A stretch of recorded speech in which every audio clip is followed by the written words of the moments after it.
அன்று காதல் பண்ணியது உந்தன் கண்ணம் கிள்ளியது அடி இப்போதும் நிறம் மாறாமல் என் நெஞ்சில் நிற்கிறது. அங்கு பட்டு சேலைகளும் நகை நட்டு பாத்திரமும் உன்னை கேட்டேனே சண்டை போட்டேனே அது கண்ணில் நிற்கிறது.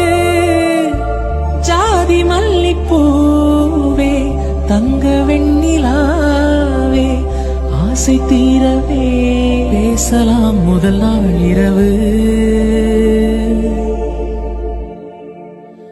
மீனம்மா அதிகாலையிலும் அந்தி மாலையிலும் முந்தன் ஞாபகமே. அம்மம்மா முதல் பார்வையிலே சொன்ன வார்த்தை எல்லாம் ஒரு காவியமே.